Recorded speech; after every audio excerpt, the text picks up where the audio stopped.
is such a joy and a pleasure to be joined by you to do some learning together today. This question of uncertainty is something that I've been thinking about what is the Jewish wisdom that we have in our tradition that can help us think about how to be in the moment that we are in. The Jewish people have a history of being in uncertain times. From our the beginning, our inception as a Jewish people, we spent those 40 years wandering. First of all, we get pulled out of Egypt and pulled into relationship with a God that was new to us, that we didn't know.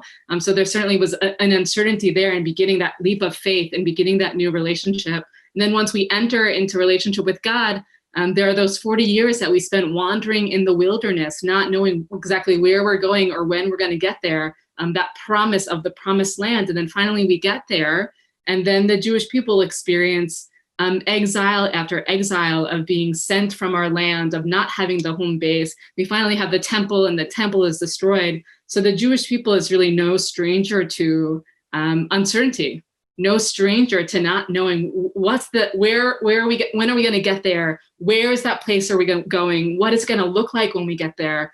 And so when we in our lives right now find ourselves in a moment of uncertainty, of not knowing exactly where are we going? When are we going to get there? How long are we going to be in this moment for? What is it going to look like? What's the world going to look like when we get there? What's the world that we're hoping to arrive in? I think that the Jewish tradition is really the perfect place to turn to for answer, for wisdom of how do we sit with uncertainty and how do we lead through uncertainty? And that's my hope of what we're going to think about in our session today. How do we sit with uncertainty and how do we lead through uncertainty? We're going to be looking at 3 different case examples, 3 different examples of moments in which the Jewish people found them sitting with uncertainty. And we're going to see what the leadership did. How did the leadership lead their way through that moment? What can we learn, or what do we want to not learn from the examples set by leadership? And what wisdom might we apply onto our lives? So that's where we're going here. So the very first text we're going to be looking at comes from the Torah. It comes from the book of Shemot, from the book of Exodus. And the context here is the Jewish people has just been brought out of Egypt. They've just been brought out of slavery. Thank God, Moshe and God has brought them out. They are no longer enslaved. And almost no sooner than they get out, what do those people start doing? They start grumbling. They start complaining, they start whining. They're upset about something. And the question that we're going to read this text together here. The questions that I want you to ask yourself are, what do the people say that they need? And what do they really need? What are they asking for? What do they say they need? But actually, what's the real complaint? What's really going on for them underneath it? And how does the leadership respond to their need? What's the response? And I want you to take note, the word here for grumbling that we're going to hear is tluna. Tlunatchem is your grumbling. I'm going to be reading in the English, but just take note of how many times I say the word grumbling, okay? How many times the Torah, which is supposed to be a document that is sparse on words, that only every word is valuable. So if you hear a word repeated, it's supposed to mean something. You're supposed to interpret it. How many times in this text do you hear the word grumbling? So the questions are that I want you to be thinking about while I'm reading this are, what do the people say they need? And what's really going on? What do they really need? And how does leadership respond? Okay, what does all this have to do with uncertainty? So here we're in this text. We've just come out of Egypt. In the desert, the whole community grumbled against Moshe and Aharon. Vayilonu kol adat b'nei Israel. So the very first sentence says, you know that this is a story about discontent. You know this is a story about grumbling. The Israelites said to them, if only we had died by the Lord's hand in Egypt.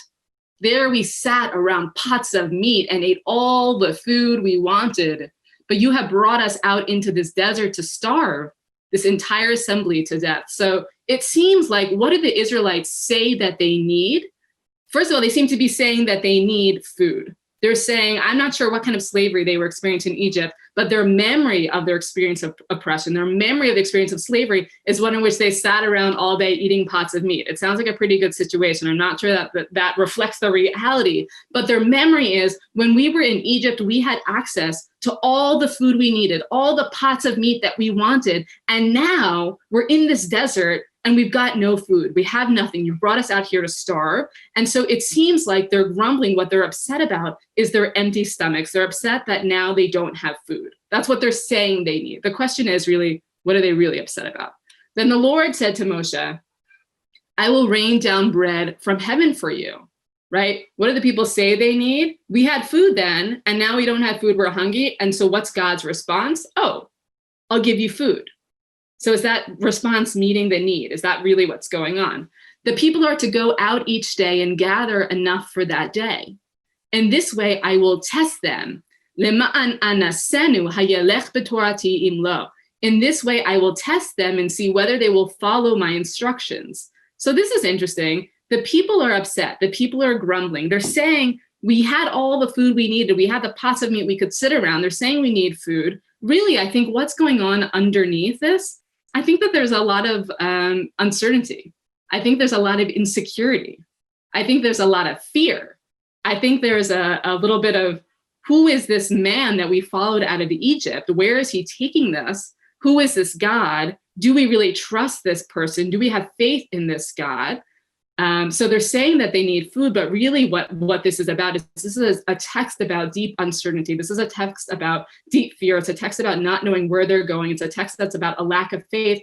And how does God respond? God responds by saying, oh, you need food. I'll give you food. But not only am I going to give you food, I'm going to give you food in the form of a test. I'm going to test you to see if you're faithful to my Torah or not. So the question here I would ask you is this the right response for the people in this moment? Given what's really going on with them, is a test the thing that they need in this moment? So God is going to test them. How is God going to test them? In this way, I will test them and see whether they follow my instructions. On the sixth day, they are to prepare what they bring in, and that is to be twice as much as they gather on the other day. So every day of the week, the manna is going to fall. You gather a certain amount, but on the sixth day, you gather twice as much, and that's going to be enough for Friday and for Shabbat. So Moses and Aaron said to all the Israelites, in the evening, you will know that it was the Lord who brought you out of Egypt. And in the morning, you will see the glory of the Lord because he has heard your tununatchem. He has heard your grumbling against him, right? You'll see by the fact that God is going to give you food, you will see the glory of the Lord. You might be doubting the Lord right now, but you will see the glory of the Lord because God has heard your grumbling against him. Who are we that you should grumble against us? Key word here, grumble. Moshe also said, you will know that it was the Lord when he gives you the meat to eat in the evening and all the bread you want in the morning, because he has heard your grumbling against him. Who are we? You are not grumbling against us, but against the Lord. How many times in this paragraph, over and over and over, what is Moshe hearing? The people, presumably, I would say the people are experiencing deep fear, deep insecurity, a deep lack of faith, right? This totally new relationship, this new covenant. And what is Moshe as the leader here? Moshe hears grumbling. It reminds me of my kids that so much of the time, once you sort of get in that mode as a parent, that all you hear from your kids is like constant grumbling, whining. And it's like, perhaps there's a deeper need going on. Perhaps they are really upset about something. Perhaps they're really concerned about something. Perhaps Zoom school is not going well. But what you're hearing on the surface is a lot of grumbling. And sometimes when you get in the mode as the leader of hearing the grumbling, you only hear the grumbling and it's hard to hear the deeper need. So Moshe's hearing a lot of grumbling right now. Then Moshe told Aaron, say to the entire Israelite community, come before the Lord, ki shama et tlunotchem. Come before the Lord, for the Lord has heard your grumbling. While Aaron was speaking to the whole Israelite community, they looked toward the desert, and there was the glory of the Lord appearing in the cloud. The Lord said to Moshe, I have heard the grumbling of the Israelites. So it's not just Moshe that's hearing the grumbling, also God is hearing the grumbling. Tell them, at twilight you will eat meat, and in the morning you will be filled with bread. Then you will know that I am the Lord your God. So if the problem here, the people say in that opening paragraph, they say, we had all the food we ever needed. We had the meat pots. We could sit all day and eat. If the real problem in the text, what they say they need is we don't have enough food, then this is a good answer. They're getting the food they need. Don't worry. I'm going to give you the meat in the evening. You're going to get the bread in the morning and you will be filled and you will know God. But if there's a deeper problem, if the problem is not about hunger, if the problem is about real existential insecurity, if the problem is not knowing where we're going or when we're going to get there or what that life is going to be like, does this solution that they're being presented with actually answer that need? In the evening, quail appeared and covered the camp. In the morning, there was a fall of dew about the camp. When the fall of dew lifted, there over the surface of the wilderness lay a fine and flaky substance, as fine as frost on the ground. When the Israelites saw it, they said to one another, "What is it?" For they did not know what it was.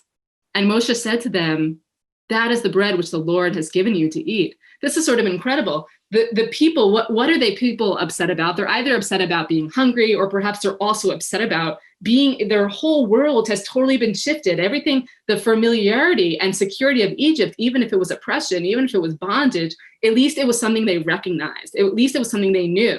And I would argue what's going on here in the story is this is not just a story about simple hunger. This is a story about uncertainty. This is a story about nothing here is familiar. Nothing here is recognizable. This wilderness is a wilderness that we don't know, and we don't even know where we're going. And so God is offering them manna, God is offering them food, but even the food doesn't come in a form they recognize. Earlier, we heard, and in the morning, you're going to have lechem, tisfa'u lachem, right? You're going to get the bread. At least bread would be a food they recognize. What do they actually get? They don't get bread. They get a fine, flaky substance that they have to say to each other, "What is this?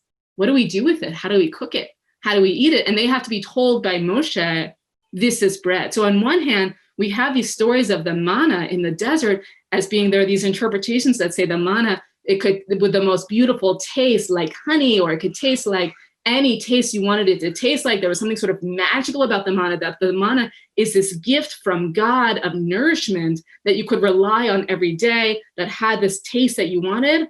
Or on the other hand is the manna is something that they don't even recognize. It's this unfamiliar food that's like a dew that they don't even know is food for a people. If really the deep need in this text is not about hunger, if the deep need in this text is about nothing here is familiar, everything here is new, everything is uncertain, how would the people feel about this new substance? This is the bread you're to eat from now on. So this is it. This is the bread that the Lord is giving you to eat. The Israelites did as they were told. Some gathered much and some little, and they measured it by the omer. The omer is the amount that they were supposed to gather. When they measured it by the omer, the one who gathered much did not have too much, and the one who gathered little did not have too little, that everyone gathers exactly the right amount that they're supposed to be gathering. Everyone had gathered just as much as they needed. Then Moses said to them, "No one is to keep any of it until the morning." Why? Because the way that manna works is, if the exact right amount that you need for that day falls in the morning, you use it all on that day, and then the next day, the next portion of manna falls. So there's something incredible about the manna. What's incredible about the manna is it's something that you can, assuming you trust in God, assuming you have faith in God, it's something that is steadfast, that you can rely on, that will be there every morning, that you can count on it. On the other hand, if you're a people that's struggling with faith, that's struggling with deep insecurity, that's not sure if you believe in this God yet, that you haven't yet had time to develop that relationship, the manna also represents total instability and food insecurity.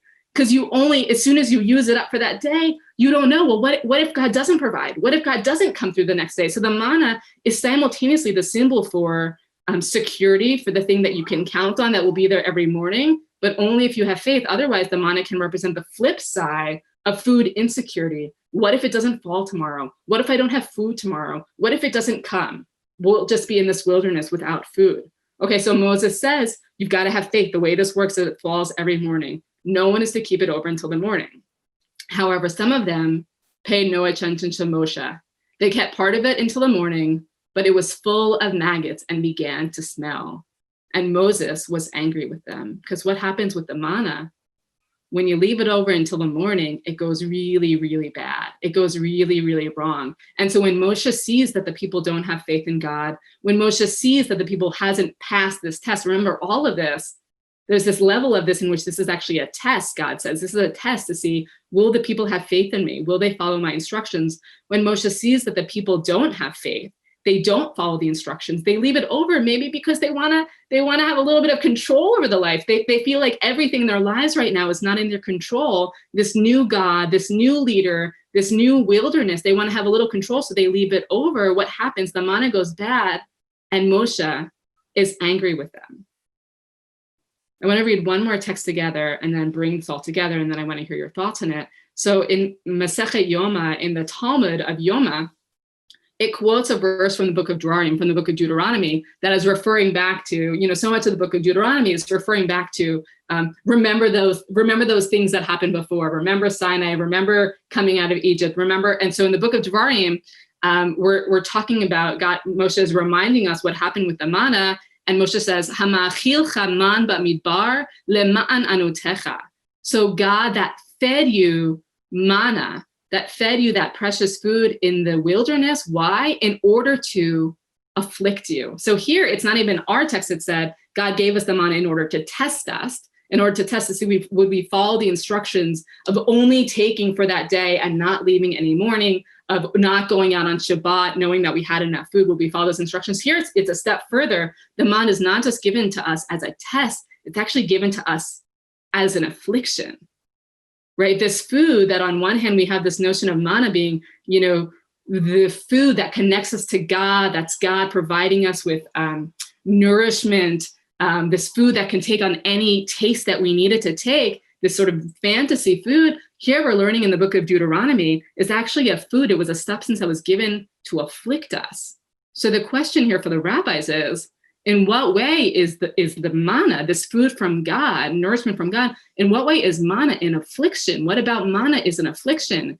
And so Rabbi Ami, the Rabbi Asi, these two rabbis, we're not sure which rabbi said what, Rabbi Ami, Rabbi Asi, Chad Amar, Eino domeh misha yesh lo pat b'salo, le misha ein lo pat b'salo. So they say, it's not similar. One who has bread in his basket is not similar to one who doesn't have bread in his basket.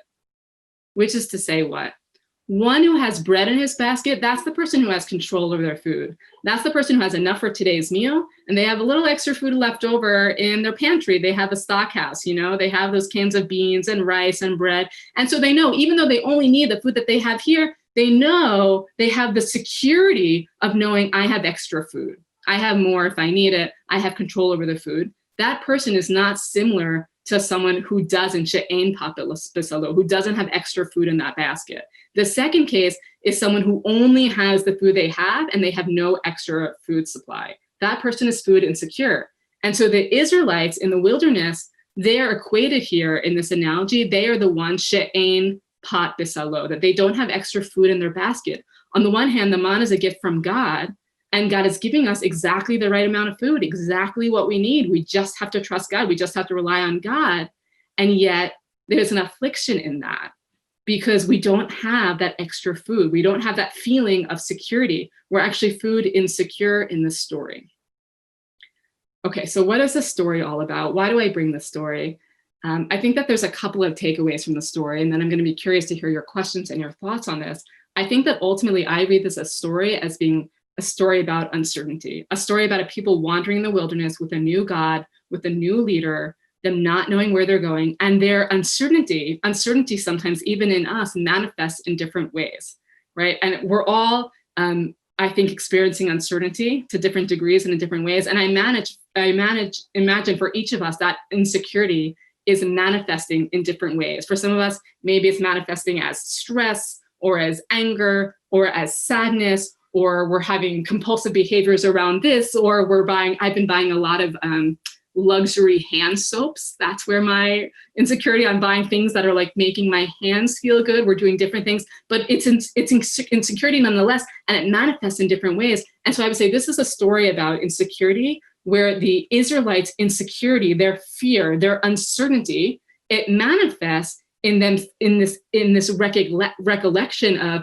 we had it good in Egypt. We had all the food. And what they say is, we are hungry. We need food. Maybe they're hungry. I don't know. But I think that they're not just hungry. I think that they're uncertain. And the response of the leadership, what Moshe hears and what God hears is, they hear two things. One, they hear grumbling. They hear a lot of complaining. That sometimes when you're leading people through uncertainty, what do you hear? You don't hear the deep need. You hear the grumbling and the complaining. So I think Moshe in this moment, he just hears a lot of noise. He just hears a lot of grumbling, okay? But two, I think presumably what they hear is, oh, you're hungry? We'll give you food. That I think that they read this as being a technical problem. There's a technical problem. The people say they need food and they need food, but really it's not a technical problem. I would say it's an adaptive problem. This is a people that really needs to be transformed. This is a people that has been enslaved, and now they're brought into freedom, and they need to develop this relationship with God that's not going to happen overnight. It doesn't happen just because they got brought out, because as soon as they brought out, they lose their faith in God. This is going to be to develop that faith and trust in God. This is going to take years. I mean, it does take years. It takes generations. And so my takeaways here are, one is when we're in these moments of leadership, is that we have to, and we're leading people through uncertainty, it's really hard work to hear beyond the grumbling. There's the grumbling, but actually what's underneath it, and to think really carefully. Someone might be saying, this is what I need, but the work of the leader in leading through uncertainty is to be able to identify, but what's really going on?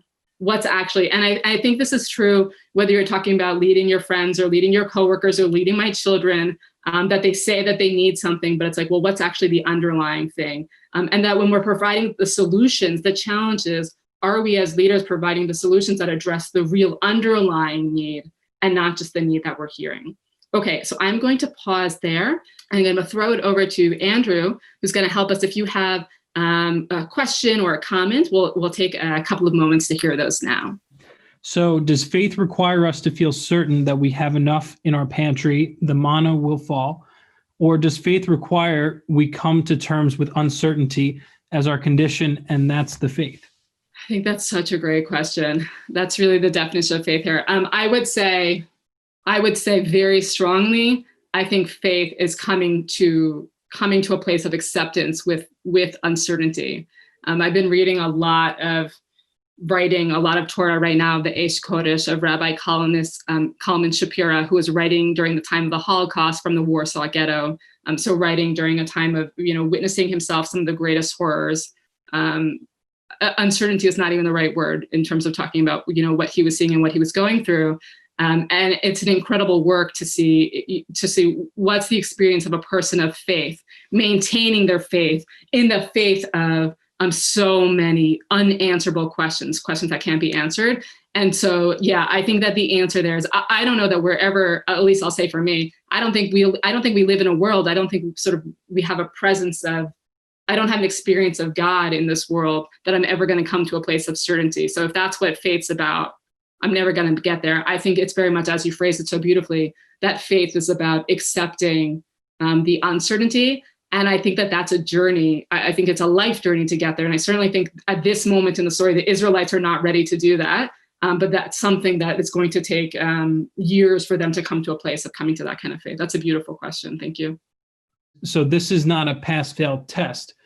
It's more of a character development exercise, you would say?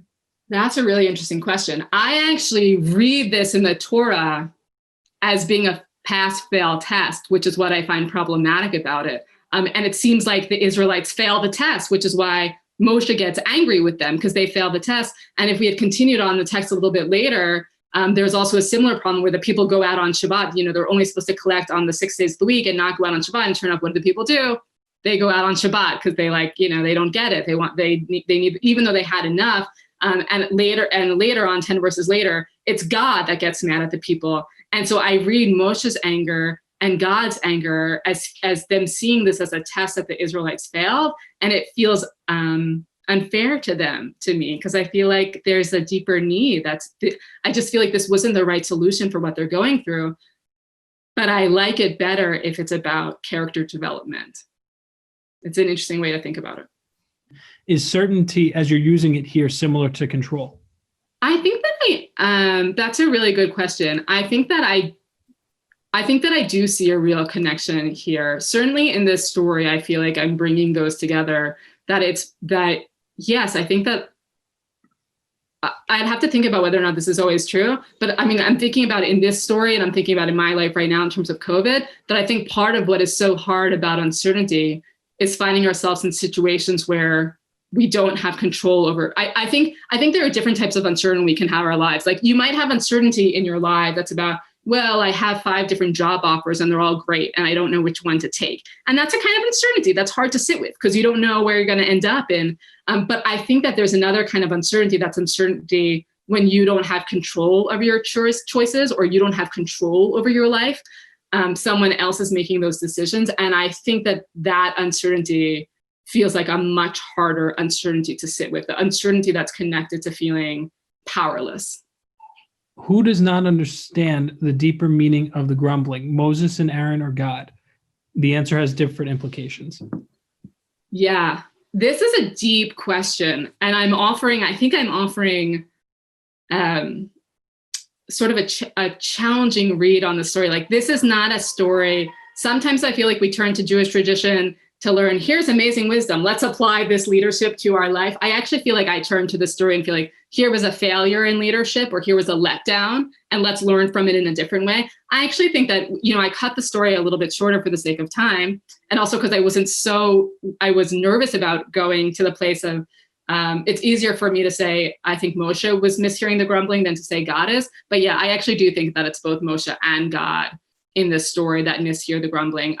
Both Moshe and God use that word of, I've heard your grumbling, I've heard your grumbling. I get the sense that they're just hearing the grumbling, seeing the people there's a dismissal of the people as, I brought you out of Egypt, get over it, you're fine, and not sort of recognizing very real sort of pain that I think uncertainty can bring up. And I think both Moshe in this story and also God later, though you didn't see that part of the text, express anger when the people don't sort of rebound or are not as resilient enough to respond well to the test. So I think it's actually on the part of both Moshe and God. So we're going to now look at our next text together. This is a text that I find a beautiful text and also a painful text. So this text comes from the Talmud. It comes from Tractate Temora. And we'll just go into it, and then you'll see it as we're reading it. So Rabbi Yehuda says that Shmuel says 3,000 halachot, 3,000 laws were forgotten during the days of mourning for Moses. Such a powerful idea. The connection of forgetting laws, of forgetting things, of loss, connecting to mourning. That in the days when the people were mourning for Moses, so deep were they in their mourning that there's this association with not only I think that there's two things here. A, so deep were they in the mourning that the mourning results in them forgetting these halachot, thousands of laws, right? And what are laws? But they're not arbitrary laws. Laws are the things, literally the word halakha is the path that we go. Laws are the things that tell us how to live our lives, that they're in the moment of mourning for Moshe. They're in a moment of extreme personal loss of a leader, and they forget all the knowledge, these 3,000 laws about how to live their life. I think the second part of that is it's the connection of, what is so hard about, one of the things that is hard about death is when the person goes, there's a lot of knowledge and wisdom that goes with the person. That's a reality that, when Moshe dies, no matter how much he might have tried to give over those laws to the people or pass them on to Joshua, to the next leader,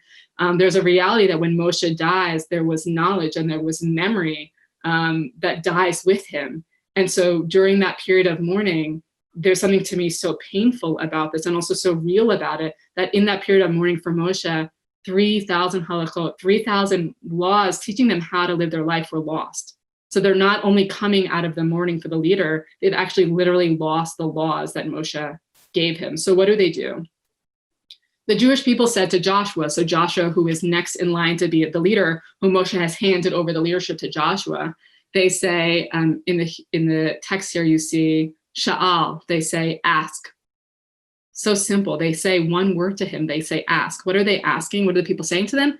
They're saying to him, ask God for the laws. Like ask the heavens, ask someone, get those laws back to us. It's such a plaintive cry. They've lost 3,000 laws in the loss of Moshe. And so they turn to Joshua and they say one word to Joshua. They say, ask. But what that ask means is go back to God and get those laws for us. We need those laws. And what does Joshua say? Joshua quotes them a verse from the book of Deuteronomy, where Joshua says, Lo b'shamayim hi. It's not in the heavens.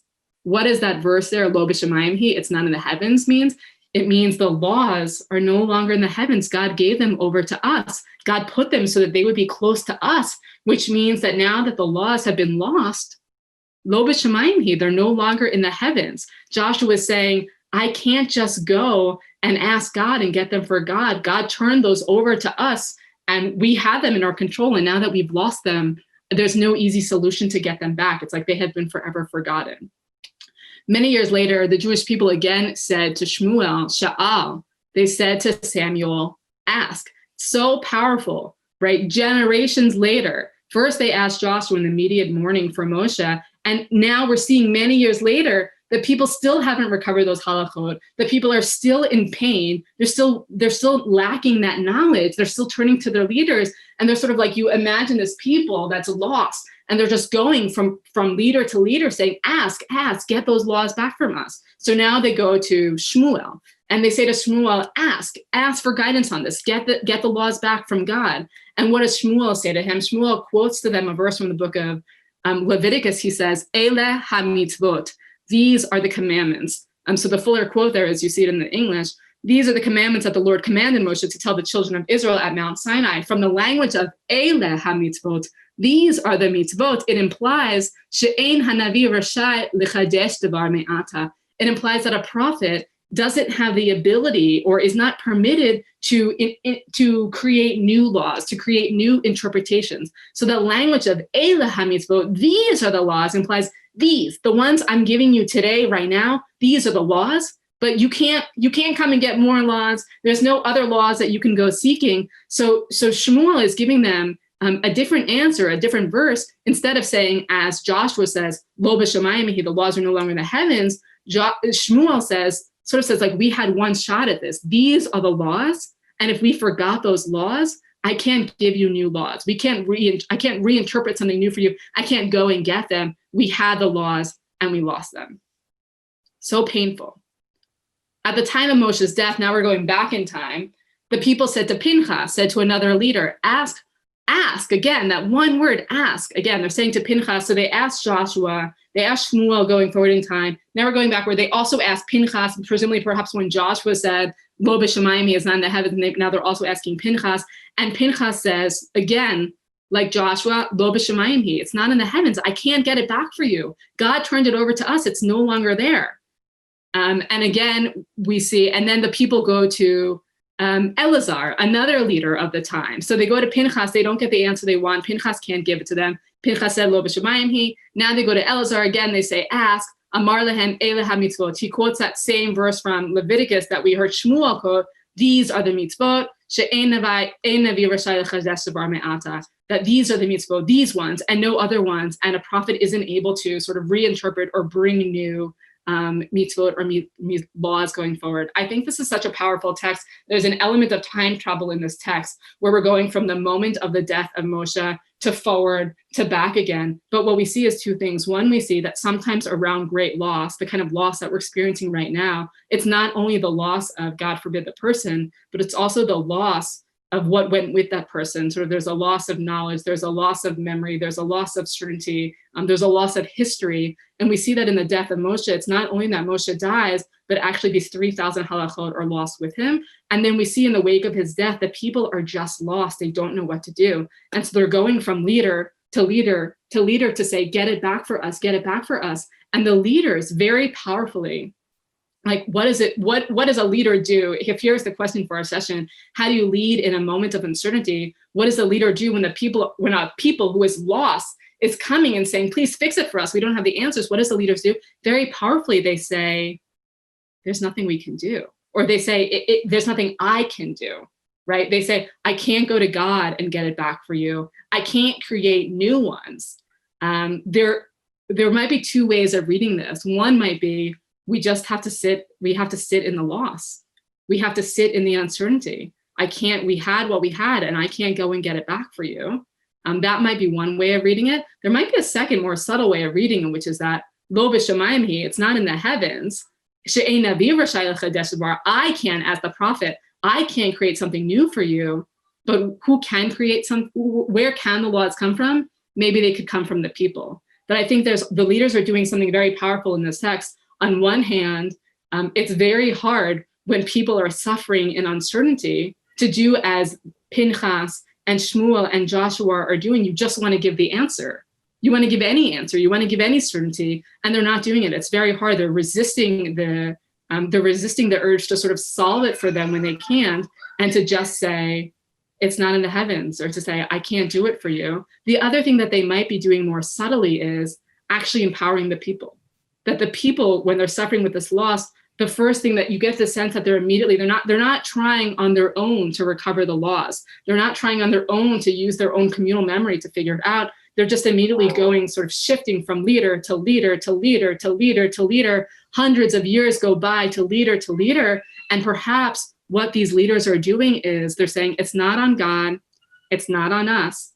If that knowledge is going to come from anywhere, it's got to come from you. And that the leaders are really turning back to the people and empowering the people to work their way through that uncertainty. Where does Hester Panim play into the no response to the uncertainty? Right. So Hester Panim is referring to God hiding God's face, or God's face being hidden. I think for me, that goes back to the question in the earlier round: is faith about coming to a place of certainty, or is faith about accepting uncertainty?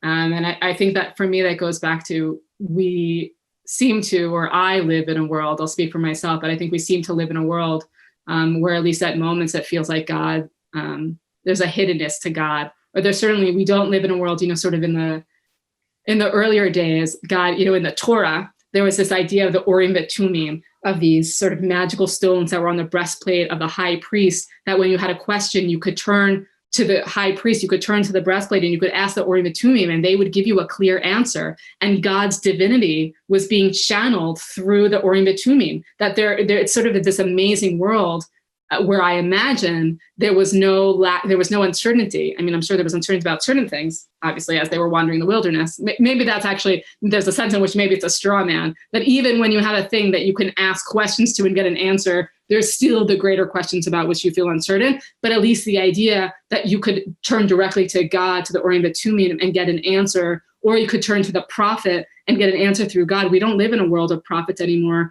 where we, for the most part, can turn to God and get a direct answer. So there's a sense in which there is a hiddenness. And then I do think that part of what faith is coming to grips not with certainty, but what it means to live without uncertainty. Do you think people were ready to hear that it was in their hands? And do you think we're ready to hear it? No. And that's what I think is so painful about this text. I think that there's something, first, I feel just so much empathy on the part of the leaders in this text, and also on the part of the people. I feel like the leaders, how painful it must have been that we as leaders, as good leaders, I think when we're leading people through uncertainty, we want to be able to give them the certainty that they're looking for. When people have questions, we want to be able to answer those questions. We want to be able to make them feel better. We want to be able to help. Presumably that's why we're in positions of leadership in the first place. And how painful for Joshua and for Shmuel and for Pinchas and for Eleazar to have to say, I can't fix this for you. But sometimes that's what it means to be in a position of leadership, is that we're actually not always in a position where we can fix things for people. And sometimes you have to just be transparent and honest about that. And also painful on the part of the people. No, I think that they weren't I think that they couldn't hear, to the extent that it's a subtle empowerment of Lo B'Shamayim Hi, to say it's not in the heavens, it's in your hands. I think that they weren't ready to hear that message. And it's evidence of the fact that for generations, part of that's what's so powerful to me about the story, is that for generations, they ask one leader, doesn't get the right answer. They ask another leader, that you feel that pain, the poignancy of, will someone just please fix this for us? And they're not able to, or they're not willing to, they're not able to, whatever it is, they're not able to find those answers to feel empowered inside. So it's painful on both parts. Great question. Great. Okay, Andrew, thank you so much for that. So we're going to go back in, and we're going to look at one last case together. As I said, in the days of the Torah, there were these sort of magical stones embedded in the breastplate of the Kohen Gadol and the high priest, the Urim Tumim, that you could ask your questions. Should we go to war? Should we not go to war? What should we do in this circumstance? And the Urim Tumim would channel God's answer and would give you the answer. And then there were the times where the Urim Tumim stopped functioning. They no longer could ask the Urim Tumim, but at least they still sort of had prophecy, or God's voice through a bat kol. Sort of the divine voice would come out and sometimes make pronouncements. And then the bat kol, that divine prophecy, also stopped answering. And so already by the times of the rabbis of the Mishnah and the Gemara, so we're talking 0 to 200 CE and 200 to 500 CE, there's a sense in which they're already beyond the time of the Urim Tumim. They're already beyond the time of prophecy. They're living in a world, to the extent that, we were talking about Hester Panim, God's presence being hidden, or at least not having direct access to God in asking a question and getting an answer or a clear answer in that way. The rabbis, like us, are already living in that time period where they couldn't just ask the Urim Tumim or ask a prophet, what do we do about this situation, and get a clear answer. That the rabbis, like us, were really having to sit with and wrestle with uncertainty and ultimately find their own way, answers through it. So I want to look at a very specific case example in the Talmud of Tractate Beit Sa, Masechet Beit Sa. And so the question we're talking about is a pretty narrow halachic question, legal question, but we're going to make some meaning out of it. So they're talking about one of the differences between a Yom Tov, so a Yom Tov like Pesach or Shavuot or Pesach, and Shabbat, is that on a Yom Tov, within an Eruv, you can, you can carry food on a Yom Tov. Even without an Eruv, you can carry and you could prepare food, whereas you can't do that on Shabbat. So one of the major differences between a Yom Tov, like Pesach or Shavuot, and Shabbat is the ability to carry food and to prepare food. So that's what's being said in the Mishnah here.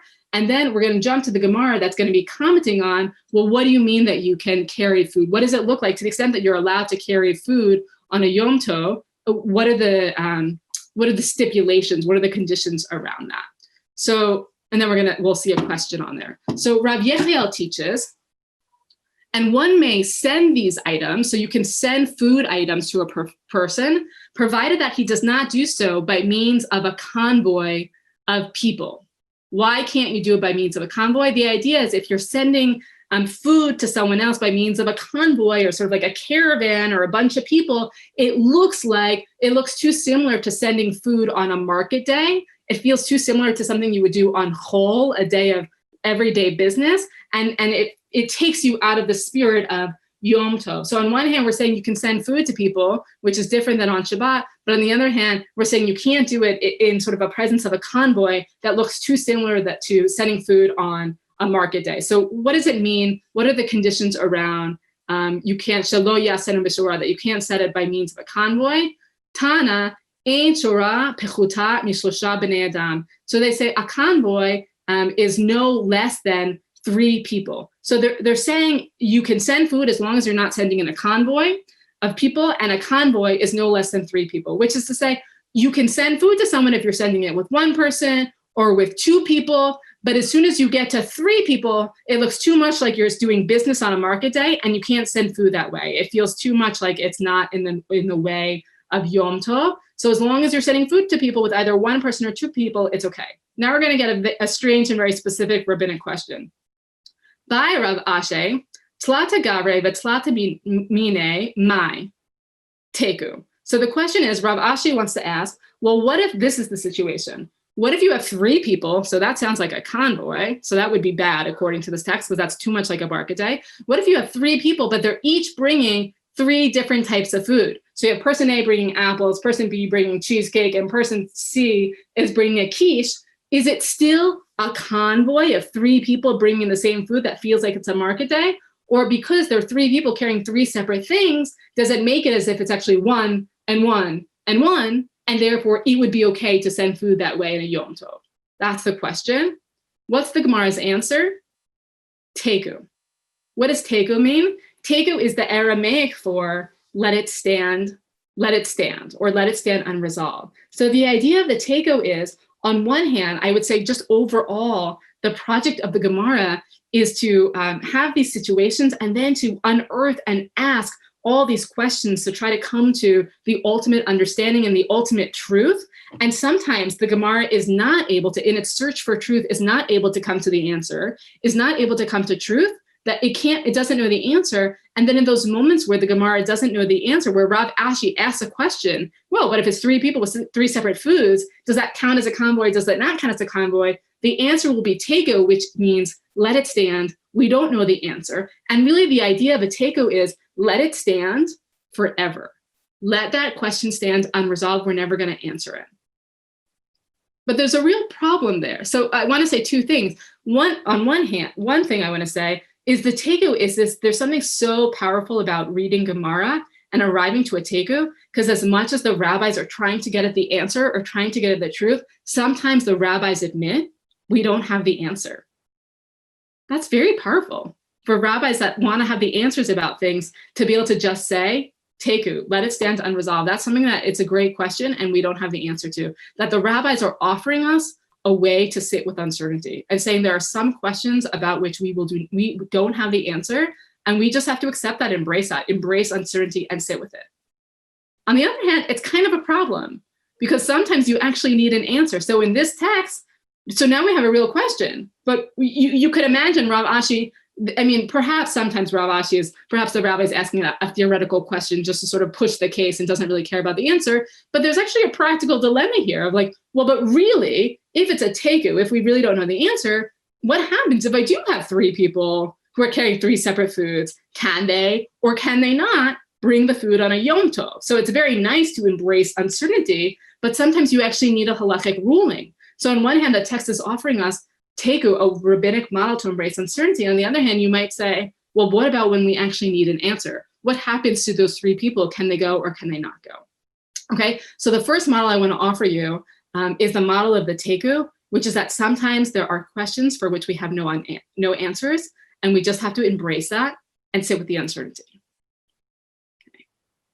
Second text I want to look at, this comes from the Mishnah of Eduyot, and we're going to learn a little bit about Elijah the prophet. So Elijah the prophet as a character, this is Elijah that you open the door for him on Pesach so that Elijah can waft in. Elijah is sort of an amazing character that seems to waft in and out of time in different generations, sometimes just appears in conversation, seems to have a direct ear and audience with God, so sometimes can bring information to God and back from God.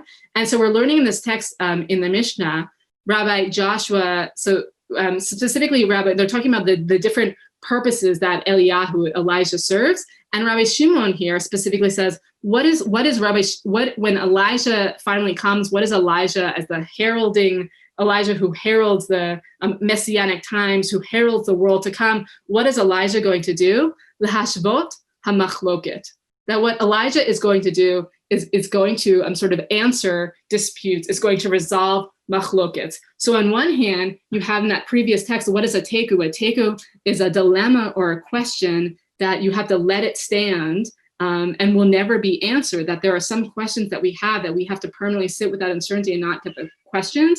Sort of a second model is we have to sit with those questions until one day, hopefully, Elijah will come and Elijah will answer those questions and Elijah will settle those machlokot, will settle those dilemmas. So if the first model is sometimes there are questions that there are no answers in us or outside of us, you just have to sit with the uncertainty. The second model is we have to sit with uncertainty, but we sit with the uncertainty with the hope that one day the question will be answered, but it doesn't seem like it's in our power to answer it. It's going to come through some outside source of information. And in this text, it's going to come through Elijah. There's even an idea of rabbinic teaching that that teku, if you look here, is a Roshei Tevot. It's an acronym for Tishbi, Yitaret, Kushiyot, V'bayot. That Tishbi, Elijah was from the place of Tishbi, so Tishbi represents Elijah, that Elijah, Yitaret, will solve difficulties and problems. And so actually, what is a teku? Is a teku something that will stand unresolved forever, that we have to learn to live with? Or is a teku something that we don't have the answer now, but we just have to have patience and we have to have a little bit of trust and hope that one day Elijah will come and Elijah will answer those questions for us, but now is not the time. Okay? But still, you might say, but what about those three people with their three different types of food? Can they bring the food on the Yom Tov or not, right? Sometimes it's very nice to embrace uncertainty. It's very nice to embrace uncertainty with the hope that someday, with patience, someday you'll get the answer. I think that that's an important ethic to learn from the rabbis. And you might also say back to me, sometimes you actually need answers, especially when you're in a position of leadership. Sometimes, even if you don't have the information, you have to move forward. And so now for this final text, let's go to the Rambam. Let's go to Maimonides. So Maimonides, he's in the 12th century. And so I don't even want you to read his text yet because it's so phenomenal. I just want to remind you, this text that in the Gemara, that the Gemara said, what happens if you have the three people, the three different foods? It was resolved, it was answered as a teku. There is no answer. There will never, as there is no answer, there will never be an answer. You have to live with the uncertainty, or best case scenario, Elijah will answer it one day. Then you get just a few generations later to the Rambam in the 12th century. And what does the Rambam do? Let's read this Rambam together. Rambam says, if a person sends 3 types of food with 3 different people as one, mutar, this is permissible. The Rambam rules the exact situation that we saw Rav Ashi asking about in the Gemara, right? 3 different people, 3 different foods. Does it count as a convoy such that it would be impermissible? Or is it 3 separate people such that it would be permissible? And the Gemara said, teku, there's no answer, let it stand forever. The Rambam, just 6 generations or however many generations later, the Rambam rules on it, the exact same situation. And the Rambam says, 3 people, 3 types of food. I know the answer, it's permissible. The question that was unresolved, the Rambam resolves. So I think that there's something incredible here about the Rambam, which is to say, it's great to embrace uncertainty. Sometimes we have to sit with uncertainty. Sometimes we have to know, this goes back to the lack of control, that things are out of our control. And we just have to accept that. And the lesson there is developing the midah, developing sort of the ability to be with that uncertainty, to sit with faith or patience that things will resolve themselves. There are things about that. I think the question of, my wife and I were supposed to travel to Israel to see her family on Pesach. That never happened. I think that there's a real question in our house and for her of, when am I going to see my family again? Like, that's a question around which we have no control. That's a question around which we have to just sit with the uncertainty. No information is suddenly going to reveal itself. We have to sit with the unknowing of, we don't know when we're going to go to Israel again. We don't know when she's going to see her family again. I think that belongs in sort of the category 1 or 2. We have to wait for the information. This is a category 3 of, and sometimes you actually just need to make decisions. So the question of, should I send my kid to school or not send my kid to school? You can't indefinitely sit with uncertainty on that. You can feel uncertainty for a while, but at the end of the day, when the school sends you the form, this is my very real life dilemma, when the school sends you the form saying, when we go back to in-person classes, are you sending your kid or not sending your kid?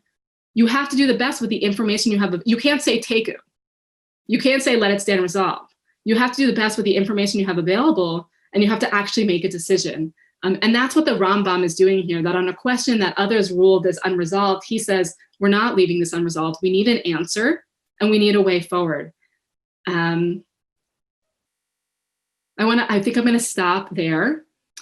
So just to sort of summarize what we saw here, I think we saw I would say 3 different approaches to rabbinic dealings with uncertainty. Embracing the teku, embracing uncertainty was 1, that there will never be an answer. 2 is, there's not an answer for now, but one day outside of us, someone else will provide the information that will bring the answer. And 3 is the Rambam of, take the information you have and you got to go forward. And once you go forward, I think as the Rambam would say, there's no looking back. You have to go forward and feel good about your decision. And he just clearly rules without ambivalence, Zen mutar, this is permissible. Okay, we'll stop sharing for now. And Andrew, if there are questions or comments. So there was one comment just made anonymously. The Rambam's answer is very empowering. When we need to, we can decide. Yes, I absolutely, I agree with that. I mean, I think that I think that it's empowering. And I think there's also certain, I have a little bit of a disbelief, and there's like a chutzpah of the Rambam, that on this question that earlier generations ruled as a teku, that suddenly he feels he has the information he needs. He's going to make a ruling. And it's such a simple, straightforward ruling. And I think that can be really hard in our lives, especially right now, to get ourselves to a place where we can it's so hard to make decisions confidently right now with security. But yes, I do see in the Rambam, it's empowering to make those decisions, and also a security once we make them, to trust those decisions, to lean into them. Another comment, as long as we cannot make decisions to go forward, left or right, we are vulnerable. Once we make a decision, it allows us to move forward.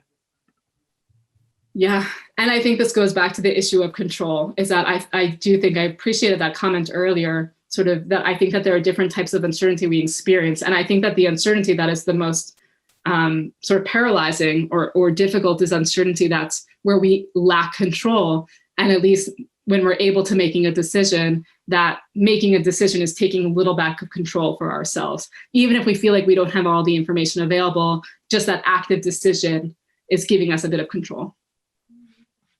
Absolutely. Just got another question. Did he give a long explanation on this decision? I don't believe he did. And I think that that's part of what I find so, that's also like, that's not what the Rambam is known for. Even his whole project of the Mishnah Torah, the idea of the Mishnah Torah is not everyone is going to have the ability or the skill or the time to learn the Gemara. And the Gemara and all these other halakhic sources. So I'm going to bring it all to you in an easy to understand format. So you just have to read my book. Again, the incredible chutzpah, the Rambam, and also the gift with the chutzpah. So that's just not so. Yeah, I don't think that he does give a long answer. And that's part of what is so powerful, is to take something that sat unresolved for 6 centuries and then just to make a clean, simple ruling on it. Okay, I want to thank all of you. Before I want to thank Andrew for your help in reading through these comments. My hope and my wish is that I would get to learn with all of you again one day, God willing, in person, but even on Zoom, and get to see your faces and hear your voices. So thank you for the questions that I was able to address. I'm grateful for your questions, for the questions and comments that I wasn't able to address. I hope one day we'll get to learn together. And my blessing and my hope for us taking us out of the session. I just bought, as I said, I'm buying all these Bath and Body Works lotions and soaps. I'm sure that that's the way my uncertainty is manifesting, of like, well, if at least my hands are soft and smell good, everything will be okay in the world. And I tried out a new scent called, this is not a Bath and Body Works ad, I tried out a new scent called eucalyptus tea. And no lie, it says on the bottle, the purpose of the scent of the tea is to like calm uncertainty or something. It's not working. But my hope and my blessing for us is twofold. Is one, as someone was saying, the normalizing of uncertainty, both in this time of COVID that we are in, and I'm sure going forward in the rest of our lives, uncertainty is a fact of our lives. And so I hope, as the Bath and Body Works scent promises me, that we can find a way to, like the rabbis, to embrace the uncertainty, to come to a certain peace with the uncertainty, to find the faith of accepting that we don't have the answers.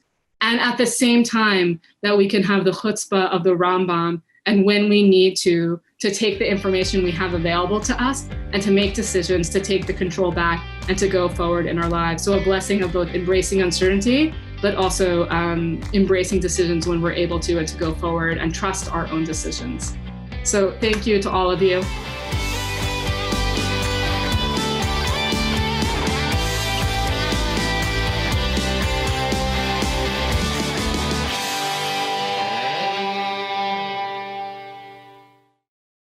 We would be pleased to send a complimentary DVD of this program to anyone who wishes to support JBS with a tax-deductible gift of $36, double chai or more. Simply visit the JBS website at jbstv.org and click on the Donate button to make a donation by PayPal or your credit card. And please indicate the program for which you would like a DVD. Or you can send your tax-deductible check to JBS, Post Office Box 360, Stamford, Connecticut 06904. Or you can call the JBS Pledge Line at 833-MY-JBS-TV. That's 833-695-2788. And again, please remember to indicate which program you would like to receive with our compliments. We thank you for your kind support.